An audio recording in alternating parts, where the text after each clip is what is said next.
You know, NASCAR fans appreciate a good pit strategy. The best teams are always looking for ways to make things faster, smoother, and more efficient. But buying a car? Most of us think that it's going to be a long, drawn-out process. I did too. Then I found out you can actually buy a car online on AutoTrader. Really? I started the way most people do, searching inventory, comparing options, narrowing things down. But then I realized I could do way more of the process online than I expected. Get details, explore financing options, connect with a local dealer, and continue moving through the buying process from wherever I happen to be. And here's what surprised me most. You're still not doing it alone. Real dealer support is there if you need it, which gives you confidence every step of the way. Plus, you're in control. Want to do everything online? Great. Prefer to handle some parts in person? That's an option too. It's buying a car your way. So if you're in the market for your next ride, check out the huge selection available on AutoTrader and see how simple the process can be. Buy your car online on AutoTrader. Really. Visit autotrader.com. At Cox, your internet and mobile price won't change for 5 years. That's 5 New Year celebrations, 5 Valentine's Days, 5 4th of Julys, 5 Halloweens, 5 Thanksgivings, and 5 summers that go by too fast. Through it all, your price stays the same with our 5-year Price Lock Guarantee. Cox, a step ahead. Requires 2 gig speeds and gig unlimited mobile. Taxes and fees excluded from Price Lock. Mobile data speeds reduced after 20 gigs. This is episode 463 of Wheel Bearings. I am Sam Abuel-Samad from Telemetry. And I am Nicole Wakelin. And Robbie is in transit right now in New York from the airport to his hotel for some event or other. And so his regular phone is not working because apparently T-Mobile is down, at least in the New York area. I don't know because I quit T-Mobile a few weeks ago and switched back to Verizon. I heard it's a nationwide thing that depending, I heard some people on the West Coast complaining that they had their T-Mobile down. So I don't know. Or maybe their numbers were East. I don't know. But anyway, it's a thing. You know, I had been on T-Mobile for like 12-ish years and got a notification from them a few weeks ago saying, you know, you've been on your plan too long. We're going to retire that plan. We're going to move you to another plan that's going to be more expensive. And I said, no, thank you. And it turns out, like the day before, I had just seen a thing where Verizon was offering new plans for people switching over. If you bring your own phone and you're switching from another carrier, that saved me like $60 a month. And I said, I can do that. Done. So I went back to Verizon. It's funny. It's on my to-do list to actually look at phones because I haven't checked in so long. I've been with AT&T forever. And I kind of thought, should I be still here? Is this the right plan for me? So it's on my to-do list of things that, you know, as a grown-up, you think I should do that, and then you never do. Yeah. Until they do to me what T-Mobile just did to you. Nicole, your plan's going up. Bye. So see ya, T-Mobile. Not sure what Robbie was driving, but he's going to join us in progress, probably in about 20 minutes or so, hopefully. But in the meantime, we were just talking before we started that one of the people that does scheduling here in the Detroit area has been somewhat less than helpful of late. So I had nothing scheduled last week. So I drove my car for a week. I drove my 1990 Mazda Miata. And how was your 1990 Mazda Miata, Sam? It was fantastic. I love that little car. It is a great little car. How much power does a 1990 Mazda Miata actually have? Do you know the specs on that? The original spec for the 1.6-liter 4-cylinder, naturally aspirated, with 5-speed manual transmission was 116 horsepower. That was 36 years ago. So today... Well, I mean, a little less, probably. The previous owner did put a racing beat intake on there. So that might have added 2 or 3 horsepower to it. So it's probably still somewhere in that 110 to 115, 120 horsepower range. You know, which is to say, not much. But you know what? You don't buy that because you want horsepower. You buy that because fun. Yeah. the car only weighs just over 2,000 pounds. So, it doesn't really matter. It's a hoot to drive. What color is your Miata? It is technically white. So white. Okay. Technically, if you get to the paint, the paint is white, but it has a wrap on it right now. It has since before I bought it. One of these days, I want to get that replaced. And so right now, it's sort of a battleship gray, sort of silvery gray, like a darker gray color. And the wrap still looks great. It is actually held up really well for over 10 years now. But I want to get that stripped off and either get it repainted in Mariner Blue, which is, when they first launched the Miata in 1990, they had 3 colors. They had red, white, and this Mariner Blue. And the Mariner Blue is a great color. I'm looking it up right this minute. The other option is to find a wrap that is as close to that color as possible. Oh, I love that color. Yeah. That's pretty. Yeah, it's a fantastic color. I love that. Yeah. So, the car, it's a basic Miata. It doesn't have any ABS, doesn't have any traction control, doesn't have any fancy driver assist features. I actually have this T-shirt that is it's a drawing of the Miata, first generation Miata cockpit, and has all the driver assist features labeled. So there's surround view, which is just literally looking around you. There's lane keeping assist pointing to the steering wheel. There's blind spot monitors pointing to the mirrors, that sort of thing. So it is all completely analog. Almost completely analog. It does have electronic fuel injection on the engine. Is it manual? Did you say? It's a 5-speed manual. Yes. Okay. The only way it should be. Excellent. And 2 seats. The top. You can. I don't have to get out or anything. I don't have to press any buttons. If I want to put the top up for some reason, which the only reason I ever put the top up is if I'm washing the car. The rest of the time, the top is down. That is perfectly the right answer and the way it should be for a Miata. Yeah. As soon as it's dry, put the top down, and it stays that way. How cold will you drive it with the top still down? How cold outside? About 40 degrees, because it's on summer tires. Okay. So so it's not even all season tires; it's summer tires. So you can't really go less than that. Yeah. Yeah. So 40 is about the minimum, and at 40 with the heater on, it's actually quite comfortable to drive. Yeah. Yeah.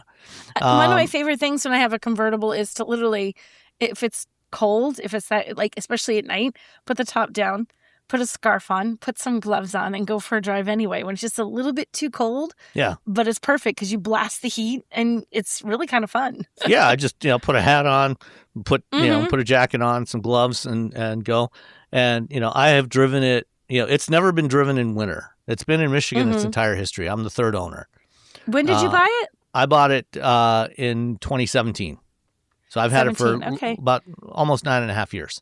Okay, so you've had it for a while. Yeah, I bought it from the guy who is actually now my boss. He was a friend and former coworker. Funny. We worked together at Ford years ago, and he owns the company that I work for now. He owns telemetry, and so he had bought it after he left Ford, and he had it for a few years, and then for inexplicable reasons, he decided to buy this 1969 Chevy C10 pickup that had a modified small block V8 in there. And at the time, they were living in a house with a 2-car garage. And his wife said, okay, my car goes on this side of the garage. You can have whatever you want on the other side of the garage. Anything else has got to go outside. And if you don't want to park it outside, it goes. It's out. And he knew that I wanted the Miata. And so he said, hey, do you still want to buy the Miata? And I looked over at my wife and said, can I buy the Miata? And she said, absolutely. And so awesome. The next day, we went to the bank, grabbed the cash, went over to Craig's house. I gave him the cash. He gave me the title, and I drove off and never looked back. Boom, done. Yeah. So, it is so much fun to drive. I love the Miata. And you know what? It would be something that I would consider buying one day, except, well, maybe good or bad, depending on your point of view. Russ would never ride with me in it because it's just a little too tight for him. at his height. Yeah. And it's not even his head, it's his legs. He doesn't have enough leg room. So his legs are bent. So one knee hits the center console and the other knee bonks against the door. So his knees are uncomfortable. He's like, oh, the few times we had, he's like, I hate this car. I'm like, you're just going to have to hate it because I'm driving it or we're taking separate cars because it's so fun to drive. But if you're just the right height, like, and imagine Robbie might be a little on the tall side for Yeah, it I think too. Robbie has said in the past that he's a little bit too tall for the Miata, and that is the one downside to the Miata. You're kind of, it's a small car, so you're limited in space, in terms of height, who can fit in it. I'm about 5'11". I'm like at the kind of the upper limit of somebody that'll fit comfortably in there. Yeah. So you're 5'11" and you're fine. It's totally comfortable for you? Yes. Okay, there you go. So it fits me perfectly. Anybody much taller than that, or certainly, if you had longer legs, even if you were my height, but I'm long in the torso. If you were shorter in the torso, longer in the legs, you probably wouldn't be comfortable in the Miata. Yeah, and that's it. Russ it's all his knees bunking onto the sides of the car itself. That it's not. He has plenty of headroom. Weirdly, it's just his legs. Yeah, so. well, funny how that works when there's no top. You put the top down, have all the headroom in the world. Well, if the top is up, even he can still on those rare occasions when you put the top up. But yeah. So, I love the Miata. Fun. Yeah, so I had to go out to Michigan Speedway last week for a Ford event that you were supposed to be at.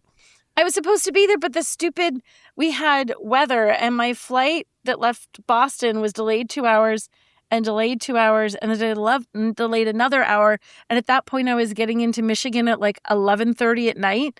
And this was just a turn and burn program that was a one day. I'm like, this is going to be ridiculous. I'm going to be so tired. I won't be able to see straight. So unfortunately, I had to cancel. I'm like, this is just getting silly. So stupid rainstorms.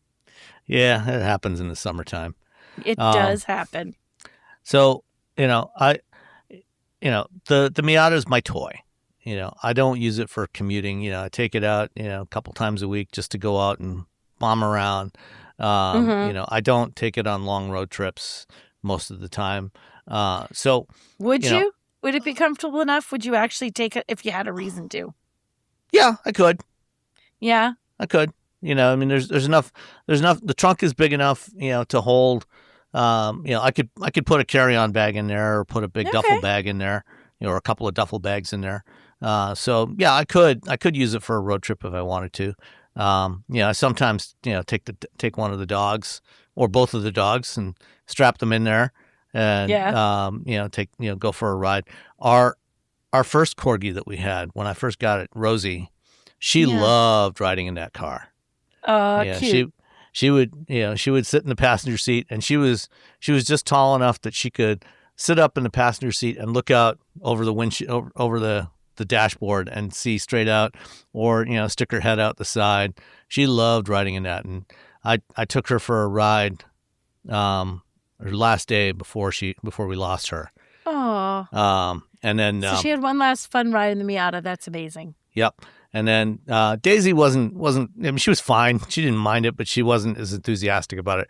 Morty and Patty definitely like riding in that car more, though. They do. That's cute. You can put both of them in there. That must be hilarious to see the two of them in there. Yeah, two corgis squished into a Miata. Yeah. No, I've taken them both to go to Cars and Coffee. That's awesome. Yeah. So the Miata, when it first came out, it launched in the fall of 1989. Mine was actually built in October of 89, according to the sticker in there. And when it first went on sale as a 1990 model year car, it was $13,000.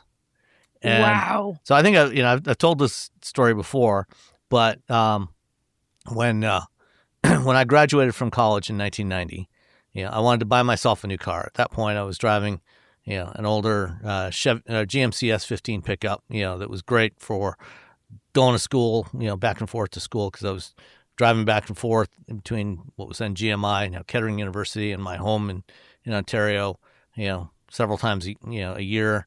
And so it was easy to throw all my stuff in the back of the truck. I wanted to get rid of that and buy a car. And so my short list was the Miata, 5-liter LX Mustang, and the Mitsubishi Eclipse Turbo, the first generation Eclipse. And how did the Miata win? Was it just the first one you could get? The first one I knocked off the list was the Eclipse. It was good, but it wasn't quite what I wanted. And then it came down to Mustang versus Miata, and I decided, well, I need a car that I'm going to be driving year round. And so I decided to go with the Mustang instead of the Miata because I didn't have a garage. I was living in an apartment at the time. And so I went with the Mustang. And, I had that car for 8 years, loved it. But I always wanted one of those first generation Miatas. And when I got the chance to buy this one. So funnily enough, the Mustang and the Miata were about the same price at that time. That's so crazy. 5-liter LX Mustang, I paid $13,000 for it. Miata was about the same price. And when you run it through, inflation calculator, the price today, which starts at about $30,000, works out to about $13,000 in 1990. Really? So it's kind of held. Yeah, it's pretty cool. steady. So when that first generation Miata came out, my husband's aunt purchased one. And it was green. Like, I want to say it was like a British racing green. I don't know. I'm sure that's not I think that really dark 92 green. or 93, they had a special edition that was British racing green. It's this beautiful dark green. And I remember she lived in Gloucester, and we had rollerblades. And we were rollerblading around, and she came to find us wherever we were rollerblading when we were visiting. And Russ lost it on a hill, like, just could not slow himself down because he didn't know where we were, and he went careening down this hill, and Judy was at the bottom of the hill, and he right into the Miata, boom into the back, and half into the back, into the car. Car was not hurt, but he had some bruised knees. But I just remember we were in our early 20s, and I thought, oh dear God Almighty, please don't have ruined Judy's car. Please don't have ruined Judy's car. Here, Russ is scraped up knees. He's bleeding. I'm like, is the car okay? I'm like, because I don't have to pay for. Is the car okay? You gotta have your priorities straight. Yes. And then once I realized the car was in peace, I'm like, and Russ, are you okay? Things haven't changed much over the years in that regard. Yeah, that's right. I've had this car for 9 years now, and I still love it. I have no intention of ever letting this car go. Nice. And it's been dead reliable. I had the timing belt replaced a couple years ago at 60,000 miles, like you're supposed to, and had to have clutch cylinder replaced last year, but that was no big deal. It was a couple $100. Nice. So. Most people don't realize how much their personal information is being bought and sold every day. Data brokers are making billions, pulling details about you from public records and the internet, and then packaging and selling it, usually without your consent. That's how your information lands in the hands of scammers, spammers, even stalkers. It's why you get endless robocalls and why ads seem to follow you everywhere. That's where Aura comes in. Aura actively removes your data from broker sites and keeps it off. They also instantly alert you if your information shows up in a breach or on the dark web. But Aura goes beyond data protection. With one app, you get a VPN, antivirus, password manager, spam call protection, dark web monitoring, and even up to $5 million in identity theft insurance, all backed by 24/7 US-based fraud support. Other companies might sell just credit monitoring or just a VPN. Aura gives you all of it, together, at the same price competitors charge for just one service. Start your free trial today at aura.com/remove. Protect yourself now at aura.com/remove. Did you know you can support Wheel Bearings directly? Head to patreon.com/wheelbearingsmedia and you can become a patron today. Your contributions will help fund the platforms and tools we use to bring the podcast to you.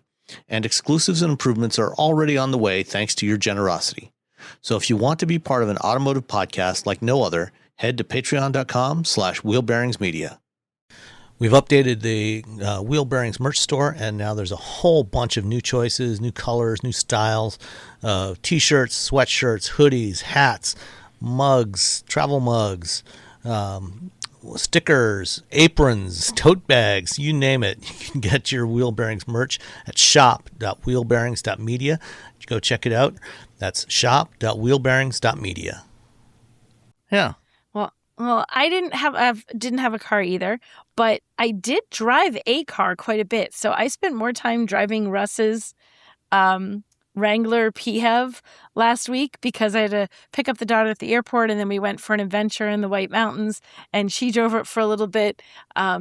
And you know what? It's fun. Like, we open the top up a little bit and it's fun, but it is just definitely not a road trip car. Like, it was only a 2-hour drive we were going up to in the White Mountains. I think it was about 2 hours. I'll tell you, by the end of that 2 hours there and back, it was like, okay, I'm done with this, because it's just not smooth. And it just doesn't, its handling has not gotten any better in the 5 years now, I think, that we've owned it. But, you know, it does have all the personality in the world, like doing the Jeep wave with everybody everywhere. Everyone's, you know, has the doors off, Do you have any top rubber down, ducks on everything. the dashboard? We have rubber ducks on the dashboard, yes. I think my favorite rubber duck is actually, he got this funky thing because you have too many ducks. What do you do with your ducks? And it sort of hangs from the bar where the speakers are across your head. Mm-hmm. And it's this little thing that you can pop the ducks into. And we have one duck that looks like he's a Trojan. Like, he's got like the hat kind of thing and a shield and a little sword. He's a little Trojan duck. He's really cute, like a Trojan soldier. I love that duck. And we have one that looks like he's an Easter bunny and has Easter bunny ears. I like the Easter bunny duck of the many, many, many ducks we have received over the years. But, you know, it is fun. It is a fun summer car, you know, when you're just driving slow speed in beautiful mountains and hot, you know, it's gorgeous. But man, that sucker is not a road trip car. It's just not fun to road trip in it for that long. 2 hours. And I thought, yep, I'm about done. Thank you. Goodbye. Do you ever take the doors off? He does something. In fact, he was talking about he wanted to have the doors off, and he's thinking next weekend he might take them off because we'll both be home. So he's thinking next weekend, assuming the weather's good. We're supposed to get some horrific rain. I don't know when it's supposed to begin and end, but yeah, he wants to take the doors off next weekend. He's been traveling a lot for work, and now he has a little break from the action, so he can take his doors off and have some fun. So one thing I noticed when the first time I had one, or I think first time I had a JL, the current generation one, a few years back when it first came out, you know, I took the doors off just to see, you know, how challenging it was. And I went to drive somewhere to take photos of it. It was only like 10 minutes from my house. And at 40 miles an hour, put the doors off. Boy, is it windy in that car. You do not. I see people driving on the highway like that. I don't know how they. That would be really annoying. No idea. I said, when he was talking about taking the doors off, I said, okay, if we're like driving around town, we could drive around town, like no more than 45. Are we keeping it? I do not want to drive in the highway in that car. I mean, you could, but it would just be. My gosh, it would rip the wind, that would rip the skin off of your face coming at you from all directions. But people do it all the time. I only like it on like slower speeds on side roads and stuff. Are you allowed to plug it in yet? Or is it still do not plug in? We are allowed to plug it in. We can plug it in and we can charge it. And it has reliably, it has reliably been doing so now for several months. It's not the last recall because there's another one. We had the most recent recall. Part of the one we just got was the one that took care of the last of the problems. So you could plug it in, you could charge it. You didn't have to worry about parking it outside. I can't remember what the new recall is. In fact, I'm sitting at Russ's desk, so the paper's probably sitting here somewhere. If I look long enough, I could probably find it. I'm gonna look. Maybe it's back here, but. Yeah, but it's been fine. Charging up quite happily. In fact, it just is charging right now because we went out for lunch this afternoon and now it's charging in our driveway. Yeah, I mean that's the one problem with that plug-in hybrid system on there is they've had a lot of recalls on those things. Well, and you know what? It's not. And in fact, my daughter noticed this because she drove it for a little bit while she was here, and of course, she doesn't ever drive it except when she's home. You know, so it's not something she ever gets used to. And she's had a hard time because the transition sometimes gas to electric can be extremely rough, and it catches you a little bit. So if it's about to transition as you hit the gas, which is something that kind of was one of those things that sort of is almost like old school, but it still happens with this car where you get that slight delay as it's like, wait a minute, you need me to be in gas engine mode. Let me switch that. And you're thinking, great, could you do it a little faster? Because I'm pulling into heavy traffic and I do not have 2 seconds to spare. So it freaked out a couple of times. But it was, so it's that transition isn't smooth. I feel like in his car, it's gotten a little bit rougher over time. Like it has not gotten any better for sure. But we were talking about it the other day and he said despite all the problems that he's had with it, despite the drawbacks, he loves that car, Sam. He loves it. And he's talked about, what would he do for his next car? Because he's only 5 years old. We got some time with this. But at some point, we'll need to get something else. And he said, I don't know. I know that it defies all logic and reason, but I kind of want another Wrangler. That's sort of where he is right now. I thought, if it makes you happy, sweetheart. So we'll see what happens by the time he needs to replace this. But he said, but just gas Wrangler. That, or he wants to go with an EV. He wants to have an EV. It will not be my car. My car is going to be gas for a little while. I got burned. I'm a little bit like PTSD on the EV thing. As long as he doesn't get a Jeep Recon, he'll probably be fine. Oh, gosh. Yeah. No, I think I pretty much said, I'm like, you will not look at that car. You don't even have to look at it. You can't drive it. You can't look at it. You can't go anywhere near it. So that's supposed to be about end of year, right? Is it end of year now? When is that? Who knows? Whenever it shows up. It was like this year, then it was like soon, and then it's like, well, by the end of the year. I'm thinking, what does that mean? It's the end of July right now. We're more than halfway through the year, and I haven't heard anything about it, so I don't know what's happening there. They're busy launching more and more, various V8s. They don't have time for anything like that. So yeah, well, let's say that's what it is. Sure, that's it. Yep. I saw something about how the Durango just had like its best sales year, and so ever. Because of ever. Is it ever? Like the Durango, the ancient Durango. I'm like, you go SUV. The current Durango has been around for 15 years now. It launched in 2011. Has it really? Yeah, I mean it's had a couple of very minor refreshes, but it's still basically the same car it was in 2011. And wow, for the current generation, 2025 was its best year yet, and the first half of this year was its best 6-month period. How funny when you think about that, because normally, a car has really good sales as soon as it, either because it's new, period, the end, or it's all new. They're coming into another generation. And the amount of money it takes to take a car from Gen 1 to Gen 2 or Gen 2 to Gen 3 or to introduce a whole new car is mind-boggling. The time, the energy, all that stuff. They haven't had to do any of that. Now sales for this thing are through the roof. That's like probably their biggest sales success that Stellantis has had. What's going on with the Durango? That's really it's fun though. It's a fun car.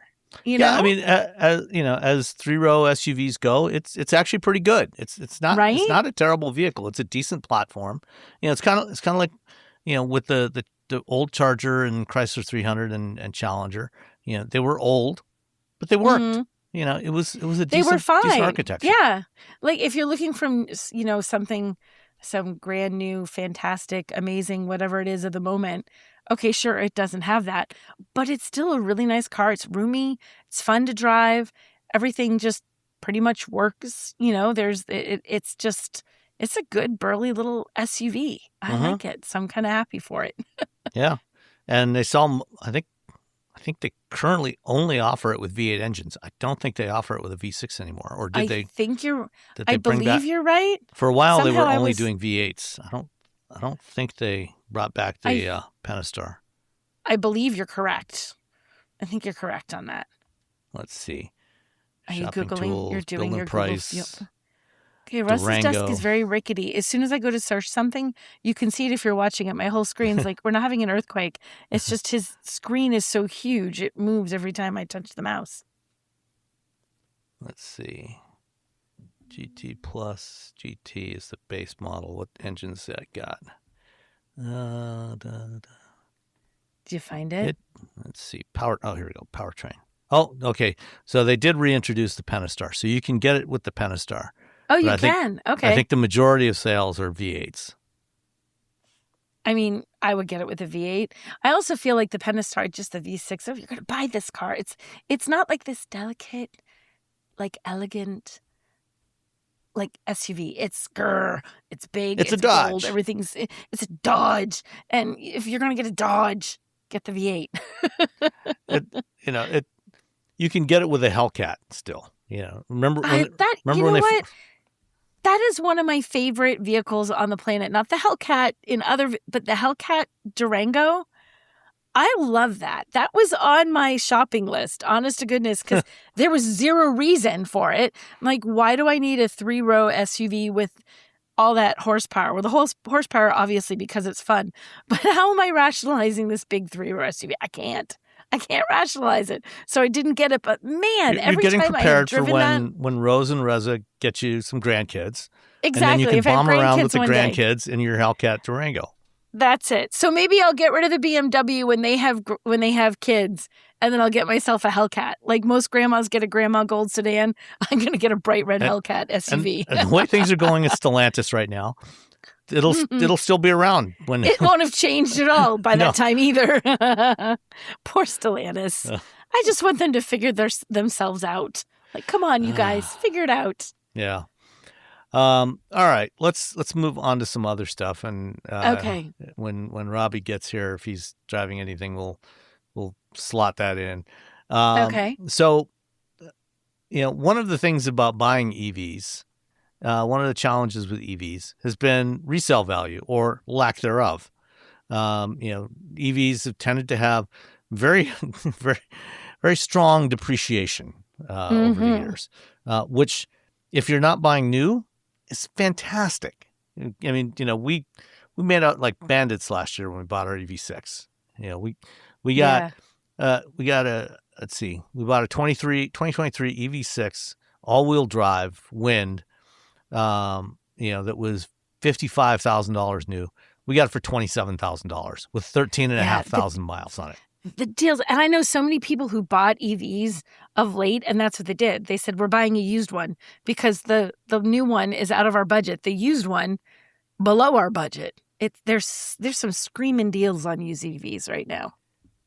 Well, they're less screaming than they used to be. Yes. Recurrent is a pretty interesting site. I don't know if you've ever checked out Recurrent. I have.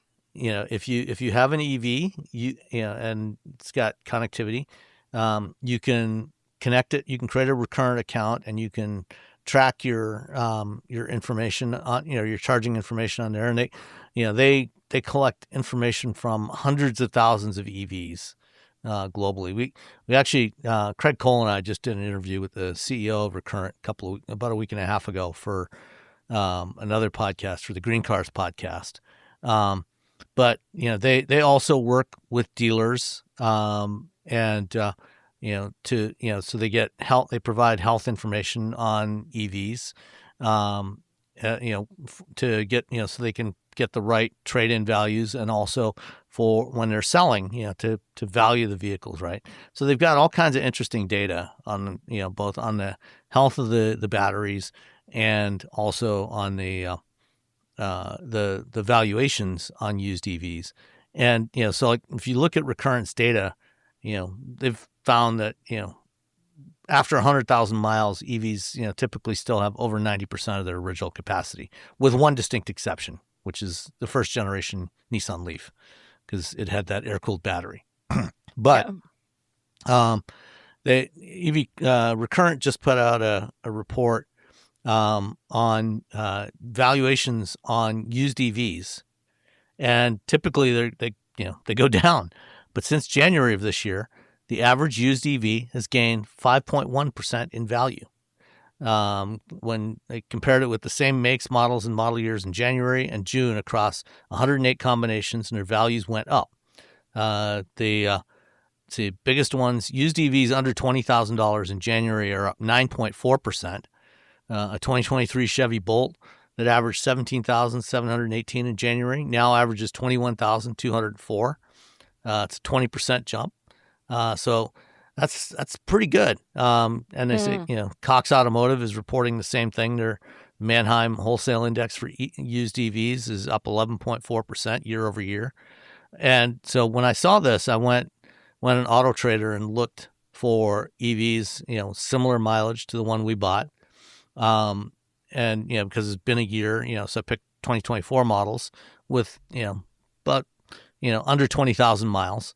And actually the values are up by about $4,000 or $5,000 compared to what we paid.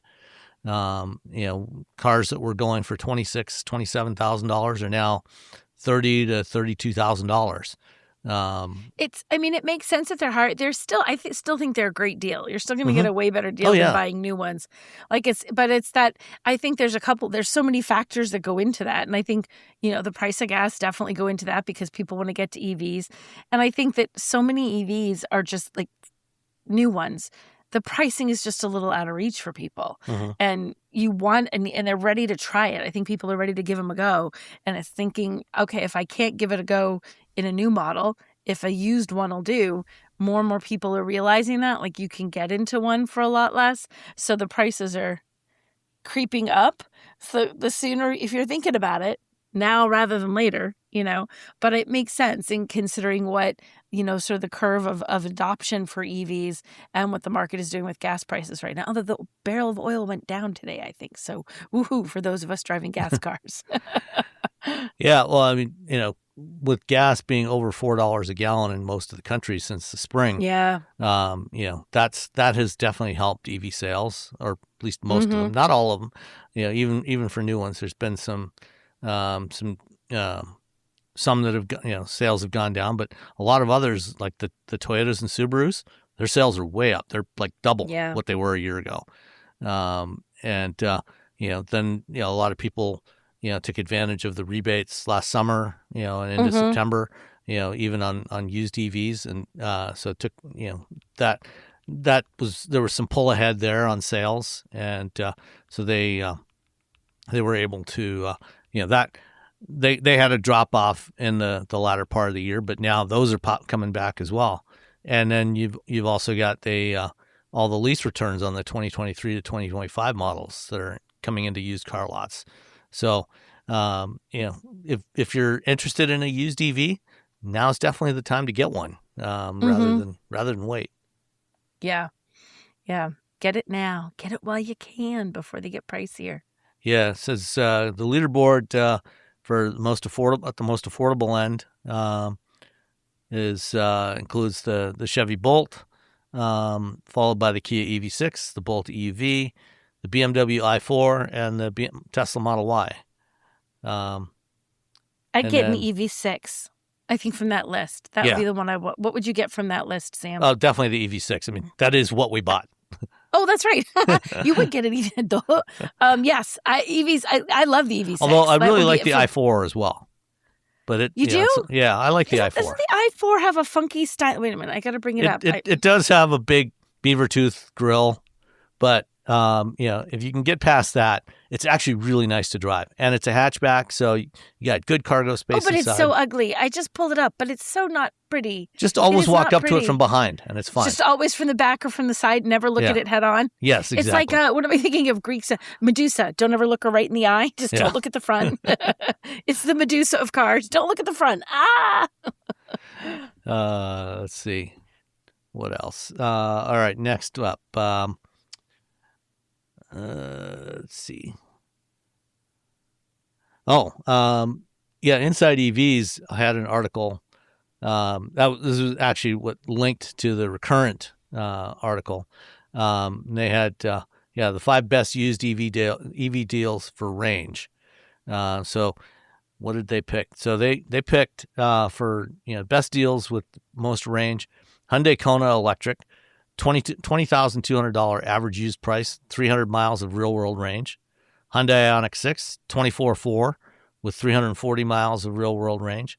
Ioniq 5, $26,000 and 350 miles of range. Chevy Bolt, 280 miles of range for $21,300 average price. And the Kia Niro EV, $23,300 with 300 miles of range. So there's some good options out there. Did one of those, is it the Kona or the Niro? Did one of those just get discontinued? I remember the Kona. For some reason I thought one of them was the Kona. So that's they discontinued the Kona EV because the they cut the price of the Ioniq 5s down. So the Ioniq 5 starts at $35,000 now. So it was getting a little too close to where the Kona was, because the Kona was like $32,000, and so they just dropped the Kona. Kona EV. I knew one of them. I couldn't remember. The Hyundai Kona or the Kia Niro. I was like, wait a minute, it's one of those little EVs. Okay. So let's talk about what Ford was doing at Michigan Speedway last Wednesday. Yes, that I missed out on. Yeah, tell me. Do tell. Yeah. You didn't miss that much. I didn't miss much. Yeah, it was the Ford Custom Garage. So it was an event put on by their customer service and parts division, And so they had a bunch of performance vehicles, performance models.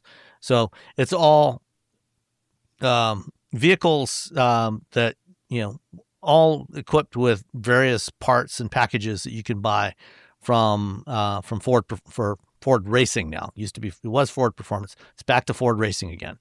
So all kinds of Ford Racing parts. So they had some Mustangs. They had Mustang FP800Ss that have they were based on Mustang GTs, so V8s, 5-liter V8s, with a 3-liter Whipple supercharger on there that takes it from just shy of 500 horsepower to 800 horsepower. So it's nothing big, just a modest little car. Yeah, just a little modest little bump. Oh my there. gosh! And they had them. They had the full FP800 package, which gets you the supercharger, some suspension upgrades, a few other things, to get it, get everything to match the power of that engine. And so we got to do a few laps on the road course at MIS. And how fun was that? 800 horsepower is a lot. It's a lot of horsepower. Did everyone survive the experience? Did all the vehicles and journalists survive, as far as you know? At least in the morning session when I was there, I did not see anybody spin. I did not see anybody crash. There was no dented metal. Well done, us. Okay. That's not always the case when you give a bunch of journalists a really powerful car to track. Yeah, I mean, they did have, professional ride along in the passenger seat, with us, on all the time. So they kind of, kept things under control. But it's nice, for the stuff that was on there, it's about $20,000 worth of parts. Oof. Yeah. That's a big increase. Yeah. Well, but you're getting a lot for it. It's not like you're not getting a decent amount of stuff for the money. You take a $45,000 Mustang GT, just a base Mustang GT starting about $45,000. Add 20,000-ish to that, you're in mid-60s.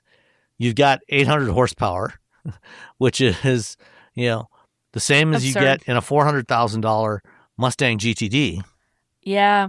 That's a good point. It doesn't have all the suspension goodies that are on the Mustang GTD, so it's not going to be quite as fast around the track. But for most people, it's going to be plenty. Well, that's the thing. Like some of these cars that we get to drive, Sam, and that people look at and you think, oh my gosh, I want this super tricked out thing. That's this. If I had $150,000, yeah, but you can sometimes get really close, and for significantly less. And unless you really are someone who's going to track drive every single weekend, you're not going to enjoy that as much as you think you are. Like, it's just a lot on a road. What are you going to do with that on the highway? You can't actually take advantage of that. What are you going to do with that on the way to the grocery store? You can't take advantage of that. It's sort of almost wasted unless you track drive those things all the time. Right. And that's what I said to the guys at Ford. I said, yeah, this is great, but unless I'm going on track days all the time, it is a waste. I drove out there in my Miata, which is not nearly as fast as these cars.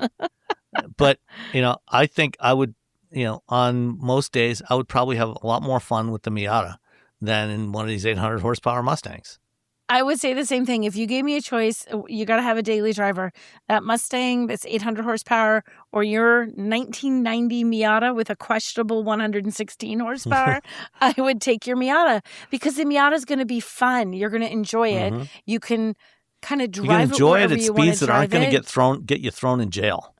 Right. And and truly that is like, even if you're not if you're not being irresponsible, if you're trying to stay within the speed limit, it sounds so silly, but when you drive those powerful cars, it is so easy to suddenly look down at the speedometer and think, whoa, I didn't know I was going that fast, because they're just effortless, which is amazing. But also, like you said, it's going to get you a speeding ticket or get you thrown in jail if you're not paying attention. Or hurt you wonderful. Or other people. That's the thing. So they're wonderful. They are so much fun, but I feel like they're toys. Like they're not great as daily drivers. And if you can have that for your track driving and have your Miata or whatever else it is you love for everyday driving, that's the perfect world. So maybe that's the way to do it. But I can't imagine some of these really super high horsepower cars as everyday drivers. As I say that I want a Hellcat SUV when I have grandchildren. But still, I cannot imagine these high horsepower cars. There's a certain impracticality to them that you have to be willing to live with, and knowing that you're not going to get the best out of them all the time. Oh my God, look who's Robbie is here. Look, it's the Brooklyn Bridge. Is that what's behind you? Hold on. Wait, There see you it. go. I see it. Look at that. Wow. Okay. I made it. Whew. What are you in New York for? Can you tell us what you're in New York for? Yeah, sure. I'm here for Audi. Audi. I don't think I'm allowed to say what for, or maybe I don't know. I'm in. I'm Well, then in don't New York say with it. Audi. You're in New Okay. York with Audi. We'll leave it at that. Okay. Yeah. How's everybody doing? Good. How are you? I'm glad you is your phone working yet? Is T-Mobile still Yeah. down? Apparently T-Mobile was down. I didn't know that. I was like in the car on the way from the airport here, and I'm like, I'm not getting any network. And so then I remembered that I have my work phone, which the only reason I use my work phone is for security stuff. That's it. Like none of my phone calls go to it. It's just a phone I have, and I was able to tether to it, and I did that for a little bit, and then finally it looks like it's working now. I guess Yay. T-Mobile's back. Society They has not figured collapsed themselves out. while I was in Society the has air. not collapsed. Everything's coming up Millhouse.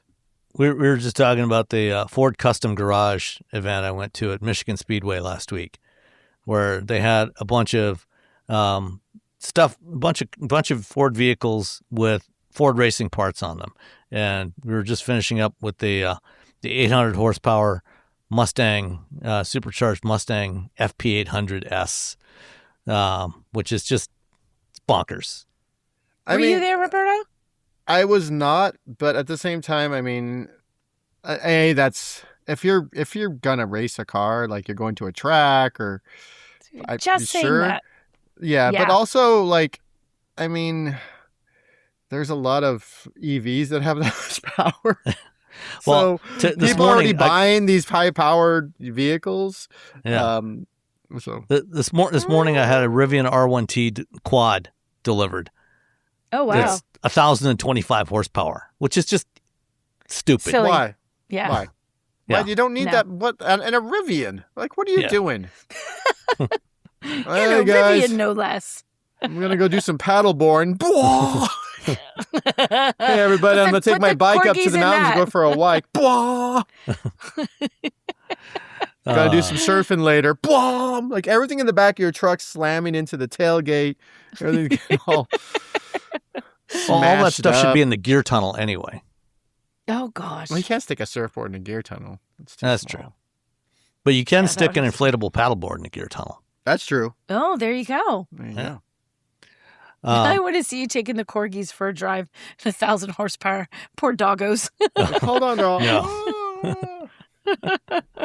No, not going to do that.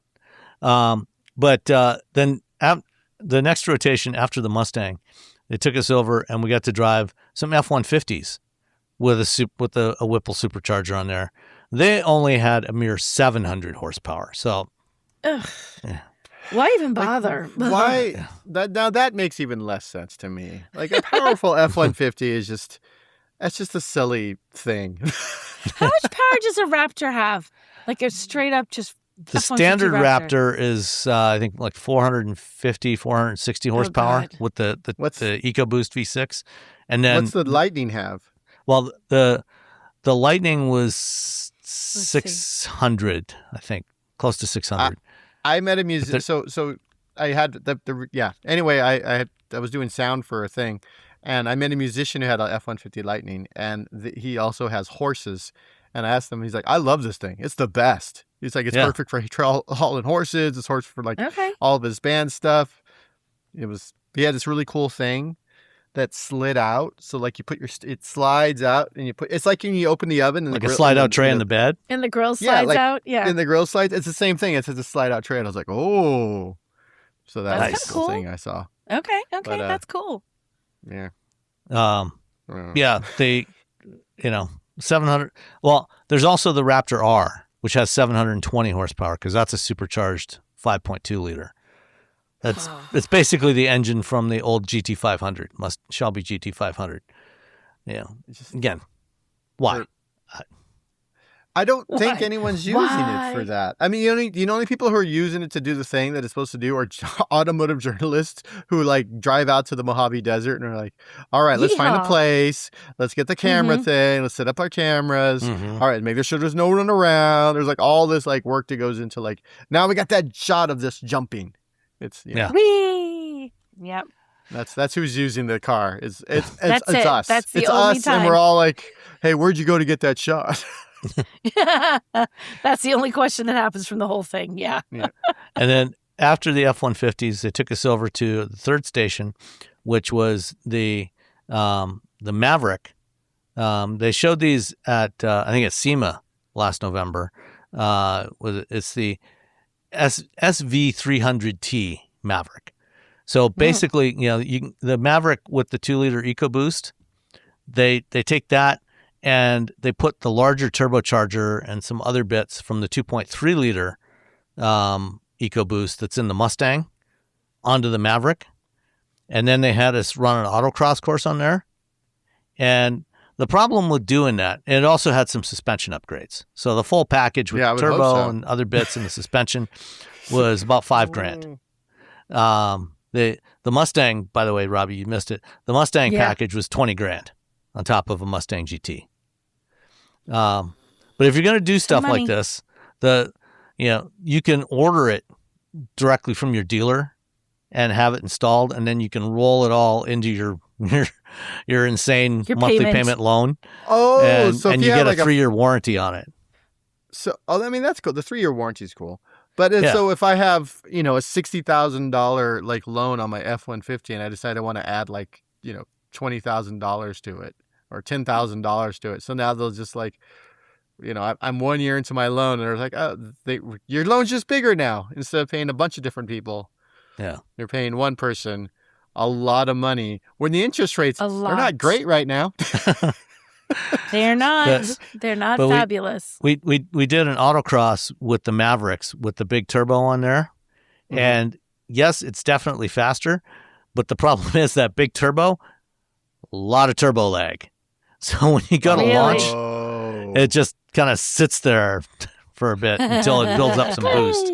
So to really get the most out of it, you gotta brake torque it, do a little left foot braking, spin up the turbo, and then let the brake go, and then it goes. But it's I would take the suspension upgrades, the suspension and brake upgrades, and just forget about the turbo because you get just stick the turbo on with the hybrid, and then let the hybrid handle the tweak the system for the hybrid so it handles the zero, that first initial push, and then the turbo catches up.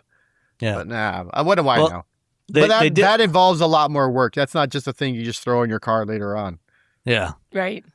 So, and then the final thing we went to was they took us around, to an area that they had set up for content creation. But before they let people do that, they took us around behind some trees, and they had a Bronco there. This thing is behind some trees. Jeez, what's happening? They were hiding a Bronco back there. Apparently, Ford Racing is going to be doing these annual drops of special edition Broncos, kind of like Jeep is doing right now every month with the Wrangler. Ford's only going to do it once a year. The Lamborghini did one for Halo today. I guess got a random thing about a Halo-inspired Lamborghini Urus. Yeah, I saw that. All right. I'm like, unless it's Halo 3, who cares? The Bronco that they showed us that, as we're recording, it went live this morning. It was embargoed till this morning, is the Bronco Desert Sun, which is inspired by the color of the skies in the desert in Utah, in Moab. It's pink. Or Desert Rising, not Desert Sun, Desert Rising. And it's got lots of pink on it. And it looks good. Excuse me. It's magenta. I kind of like it. Oh, there's actually a bunch of different shades. Pink and magenta. Shades of magenta. It's I a love sunset. the seats. The seats are definitely that magenta. It looks like which is like the deeper of the pink side. So it's kind of cool. Nope. Yeah, I'm still looking for it. I Hold on. like it. the Desert Rising. Oh, there it is. Yeah. Oh, yeah. That's very pink. Yeah, It's very pink. They just should have just called it Barbie car and sold like probably double what they're going to sell it now. For Right. now. there it is. Seriously. There's it the up on Barbie screen Bronco, now. the Desert Rising The Barbie Bronco. Bronco. Literally, you just... This whole package is $13,695. Oh, wow. It's just appearance too. That's it. Well, it includes the your wheels and the special interior and the graphics and everything. But yeah, That's a lot. they're It's method really cool, wheels. though. I mean, it's very cool. Yeah, That's kind of a lot, though. It is. Barbie girl. In a Barbie world, I So- don't know the rest of. so that was the Ford words. Custom Garage Day. Okay. All right. Good job, Ford. Yeah. It's... Good job, So- Ford. Robbie, before we carry on, did you drive anything that you want to talk about? I drove two things. I will talk about them very briefly. I haven't even done the math on one of them, or either of them one of them. So I had the Kia Telluride. Oh, you know what? Give me 2 seconds. Talk about something else. I got to look these. Let me get these things up. I want to. Want to talk about another thing, Sam? Pick another topic. Which one? Okay. How about concepts that got worse on the way to production? Concept Jalopnik cars, let's. Jalopnik had one of their listicles that readers submitted a bunch of stuff, so some cool concept cars that by the time they made it to production did not look quite so cool. So the first one up was the Chevy Volt, the original Volt concept. That's the concept of the Volt? Oh my gosh. Yeah. That looks nothing like the car that became the Volt. Wow. It's it's a little different. And then they also had the Pontiac Transport. This one goes way back. This one was from 1986. I remember when the Transport concept I don't remember came that one, so I can't help with that one. Did that look Yeah. 1986 Chicago Auto Show? Do you Wow. remember the production version of the Transport? I don't the even first remember Pontiac the minivan, production. the Dustbuster van. That- It had a did really look- long nose. I know which one you're talking about. That was it? Okay. Yeah. the concept looked much better. Did not look the same. God. The Jeep Gladiator. So there was a Gladiator concept based on the JK Wrangler back before the production Gladiator arrived. But this was based on a two-door, slightly extended cab Wrangler. When did this rather than the concept come out? four-door. I don't even remember this concept. It was probably about 2015. God, I totally missed it. This looks fabulous. Yeah. Oh, I'm mad. Now I'm mad. I didn't know this is what it was supposed to look like in concept. Look at the little door. Like the teeny little Yeah. back door in the side. It's The, kind of like side the spare. Rivian gear tunnel. Ah, that was cool. Jeep, come on. That was really cool. And then there was the Ford Interceptor concept. So Oh, my back goodness. in January 2007 at the same Detroit Auto Show where they unveiled the Volt, Ford had three concepts, including this one. There was the Lincoln MKR and the Wow. Airstream van. And strangely enough, that summer in July of that year, they had an event at the Dearborn Proving Grounds where we actually got to drive these concepts around the How was Proving Grounds. that? It was not as exciting as you might expect it to be because these were concepts, so they weren't real well sorted out. And it was like a Yeah. 90-something degree day with 95% humidity. Ugh. And not fun. the Interceptor had a 5-liter V8 crate motor in it with a big 4-barrel carburetor on it. So it wasn't even fuel injected. It was a carbureted engine. And with the heat and humidity that day, it kept getting vapor locked. So you'd do about 3/4 of a lap, and then it would just start to sputter and die. And then they'd have to let it sit for 10 minutes and cool off before the next person could get in and go. So not a lot of fun. And then let's see, next on the list was the Subaru WRX concept. The caption on here: every single Subaru WRX concept versus the real car they released in the last 20 years. Not quite as much fun. Yeah. And then there was the Jeep Renegade, which this one was about 2009, I think, 2008 or 2009. That looks like a dune buggy. Yeah, a little Jeep dune That buggy. was what the original. It's just registering. That was the concept for the Renegade. It had the same name. It was not. Oh my gosh! It looks nothing. Aw. And it's kind of fun. But you know what this one reminds me of? I'm going to be honest. So if anybody's ever been to Disney World and done the Chevy test track experience, you could build your own car and you on little thing as a part of the line. And then it would tell you how it did for performance, for power and efficiency. And it totally looks like something some kid would have built It's the on Homer. that test track. That's There's- hilarious. There we go. There's the Renegade. Let's see, that was the Subaru, the Interceptor. There Look at was that the Gladiator Jeep. for anybody that's watching. I love the Gladiator. Oh my God. Let's I see love it what so else we got much. here. Oh, the Toyota FT1 concept. This eventually that. became the Supra. I mean, not even close. You guys. And then the Jaguar XJ220. The jeez. production version did not look nearly as good as the original concept. Mm. Oh, The Aztec, and of course which the unfortunately Aztec. looked like the Aztec, but it unfortunately looked like that. Yeah, The one they should have changed. yeah. Well, did not it actually change did enough. change quite a bit. The proportions when How you much look is at different? Isn't the back? It still has that weird. I don't know how to say about the back. The back Yeah, does that like the concept actually did look a lot cooler than the production. Did model. it? Yeah. I still don't think it's that cool. I said cooler. I didn't say it looks cool. Okay. The bar's Okay, very gotcha. low. Cooler. Yeah. It's a low bar. Okay, understood. Well, okay, now I'll agree with you, Sam. All right, Robbie, your turn. Okay, so this is what. Okay, so first let's start with the Kia. I drove the Kia Telluride X Pro XX SX Prestige. Okay, let's start it over. Too many Telluride X's. X Pro SX Prestige all-wheel drive. That is a lot of words. It's a lot of car name. It is and this is sort of their off-roady vehicle. You know, it's you know, if you're like, hey, I want to get a Land Rover, but I kind of want it not to break down, and I don't need a Land Rover. You get the 2027 Telluride X Pro SX Prestige all-wheel drive. And it runs. It has a 2.5 liter turbo engine. It's got 8-speed automatic transmissions, all-wheel drive. It has terrain mode, self-leveling rear suspension. Ooh. It's got 247 horsepower, 311 pound-feet of torque. More than enough whenever I need to stomp on it to get on the freeway. Easy peasy, lemon squeezy. Very comfortable seats. Like more comfortable than the car I had, the other vehicle I had.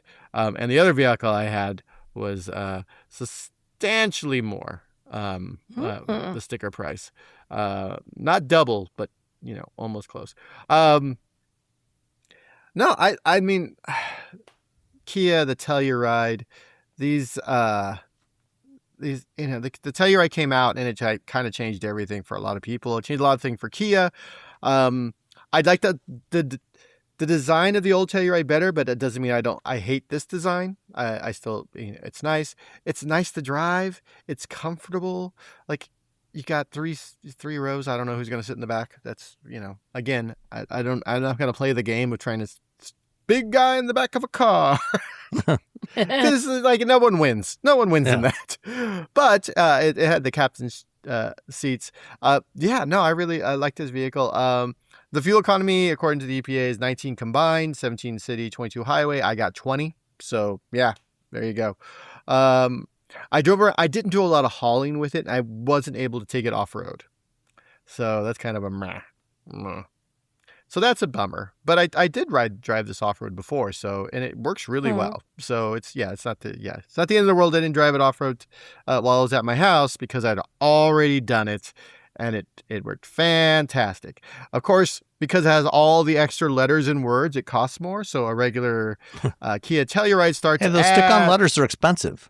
Yep. The regular Kia Telluride starts at $39,000 for the LX, $39,190. This one starts at manufacturer's suggested retail price, $56,790. And then they had this like brown matte paint. Yeah, I've seen that. Yeah, it's almost What's like an this, orange. brown It's like matte paint? it's like a orangey brown. It says carpeted floor mats. Mine did not have carpeted floor mats. It had the rubber floor mats. So they must They may have have taken swapped those them out. Sometimes they do that at the, like, I get plastic floor mats that are generic.